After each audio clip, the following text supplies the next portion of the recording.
About 5 years ago, when I started really getting into Japanese literature, it didn't take me long to notice that there was this incredible correlation between Japanese literature and cats. I think the first one that I read was Kafka on the Shore by Haruki Murakami, closely followed by Takashi Hiraide's The Guest Cat. Shortly after we started Books and Bow, I read The Travelling Cat Chronicles by Hiro Arikawa. And then there's arguably Japan's best love novelist ever, Natsume Soseki, wrote I Am a Cat, which I think was actually his first ever book. This trend was so apparent that one of our most popular and strange articles is a list that we did of all the great works of Japanese literature that involve cats. And now we've come across a writer who clearly sees the exact same thing and is just as, well, honestly, far more enthralled and enamoured and fascinated by this culture of Japanese literature and cats as we are. And that guy is Nick Bradley. Nick Bradley is a British writer who grew up in Bath and spent 10 years living in Japan. By the time he was finished, he spoke Japanese fluently, had worked as a teacher of English and Japanese, as well as a translator and a few other jobs. Now he lives in Norwich, and he's doing a PhD on the significance of the cat within Japanese literature. Needless to say, he's an interesting guy. And when we heard about Nick and the fact that he had a book coming out, we were absolutely fascinated that this guy was focusing not only his PhD, but also his own work of fiction on the cat within Japanese literature and the cat as a part of Japanese culture. I was absolutely eager to get my hands on his book. The book in question is The Cat and the City. The book is incredible. What you should know first off about it is that The Cat and the City kind of takes the form of a collection of short stories. Each of the stories focuses on a character or a pair of characters or a small handful of people, maybe a family or a group of friends. And it follows their life within modern-day Tokyo. And these people can be office workers. There is a taxi driver. There is a washed-out and now sadly homeless rakugoka, a person who's studied and performed rakugo, which is a form of kind of stand-up comedy, story narration within Japan. These people have broad and vast, varied lives and pasts and histories and families and jobs, and they each represent an aspect of Tokyo culture. These people are artists, they are photographers, they are foreigner migrants who've made a life in Japan, in Tokyo, and each of them is an individual, and so each of them gets their own self-contained individual story. But this is not a collection of short stories.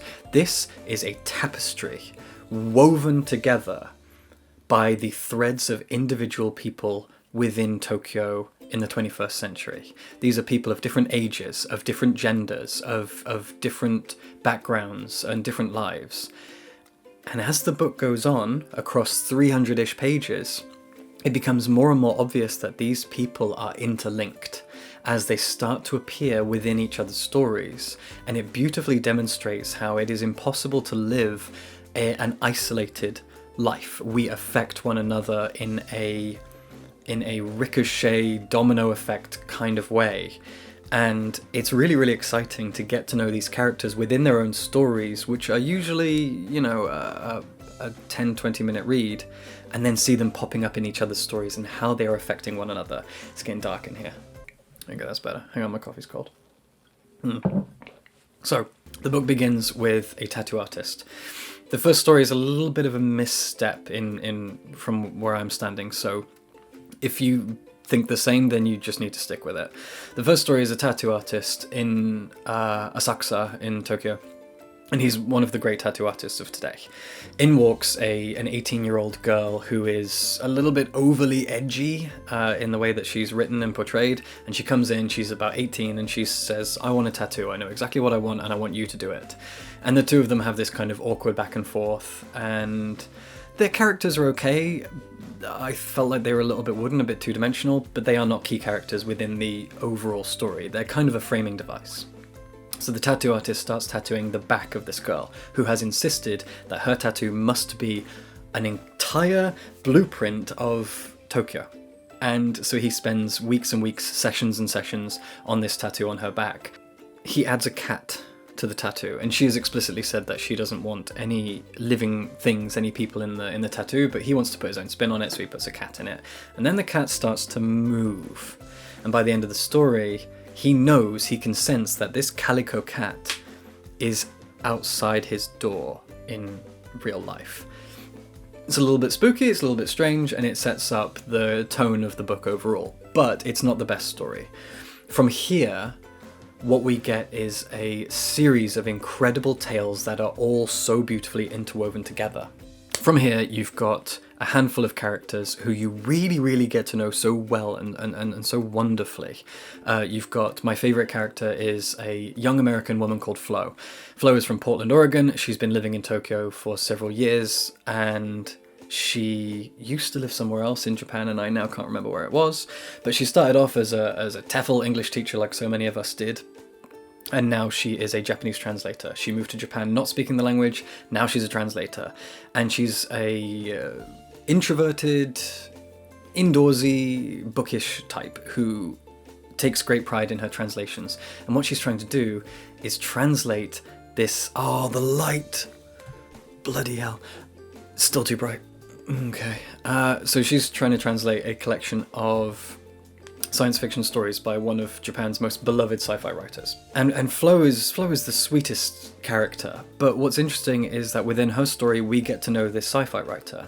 The sci-fi writer plays a huge part in the book overall, because you find out that his two sons are two separate protagonists within their own stories. I won't spoil exactly who they are or how they're connected, but it's genuinely wonderful to slowly realise that you've got a woman translating a story by a guy who is now gone, but his two sons are still living in Tokyo with very different lives, and they each get their own stories, and their stories are interwoven with other characters' stories.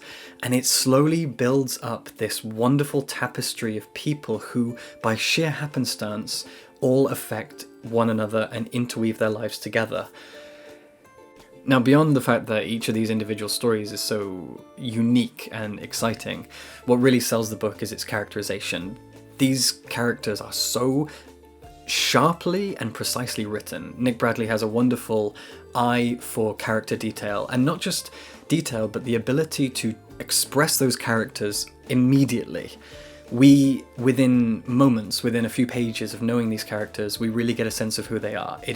He understands the short story structure. He understands that you need to get across the key aspects of this person very quickly. Who they are, where they're living, what this moment in their life is, without too much backstory. But because of the fact that these are all interthreaded narratives, we do get more backstory about these people through other stories and through their role in other people's stories. And that means that we get backstory after their main story, or before we even get to see them in their own protagonist role. So these characters are very well defined, to the point that you get to know their names, and you get to know what they look like and how they feel, and you never forget it. This is quite a broad cast of characters. You've got a taxi driver, you've got a translator, you've got a British photographer who is experiencing a complex relationship with this Japanese woman. There's the rakugoka that I mentioned before. There's the sci-fi writer, although he himself never actually appears because he is dead. There is even a story which is one of his sci-fi stories as translated by Flo herself. So you've got stories within stories. And then you've got a family, and then you've got a pair of young lovers, one of whom works in the office that Flo works in, and she pops up again and again. The taxi driver is perhaps the most interesting character because through his job, he is able to very quickly pass through the lives of other characters. They enter his taxi, they go out again, and we see and feel and hear just enough about that person to realize, this is that person from that other story, based on how they look, how they're described, what job they mention they have, or just their name being spoken. You never forget the names of these characters, you never forget their details, because Nick writes them with so much clarity and detail and precision and love and care. The strength of an ensemble cast relies on the writer's ability to portray each of them as very individual and unique, charismatic characters, with their own flaws and their own likes and dislikes and their own past history and their own lot in life. And Nick Bradley absolutely nails that. But what Nick also nails is Tokyo. This is a book about Tokyo, and it's the cat as a kind of framing device that interweaves all of these narratives together. The cat shows up in every single story, even the science fiction story within a story. And the cat has this kind of spiritual presence. This cat interferes with these people's lives in very subtle and strange ways, however briefly it appears. And the cat also goes through sacrifices at certain moments. But beyond the cat, it's the city that becomes a character in itself. These people are blood cells within this city, and the city itself is a fully formed, brightly coloured, vividly realised, thick and dense and detailed and beautiful place. It is a living and breathing city. And Nick Bradley is juggling different, disparate cogs within this network, within this piece of machinery that is Tokyo. And they're all moving at the same time, but at no point do you get confused because of how precisely they've been written. And once all of these things start to move together, you start to realize just how much of an overwhelming, kaleidoscopic piece of machinery and artwork that Tokyo is. And as someone who loves Tokyo because of the variety that it offers, because of how every day you spend in Tokyo, provided you have enough free time, which you probably don't, you can experience an entirely different day. You can experience a day that is entirely unique into itself because of how vast and how deep the history and the culture and the art scene and the food scene and I could go on. Tokyo is never ending. It is a city that you can never truly know. Tokyo is a mystery. Tokyo always unfolds and unfolds further and further and further, and it never ever stops. You can live there your entire life and never really know it. And Nick Bradley understands that, and nonetheless manages to capture the heart and soul of this city.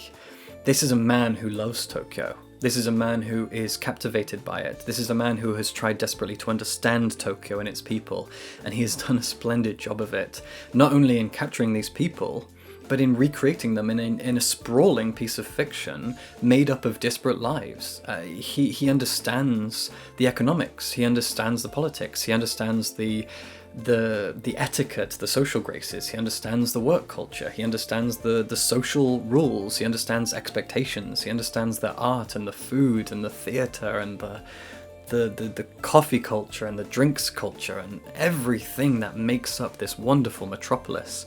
He celebrates here, and he celebrates it in multiple ways. You don't have to celebrate something by being eternally positive about it. There are negatives, there are dark sides, a lot of them.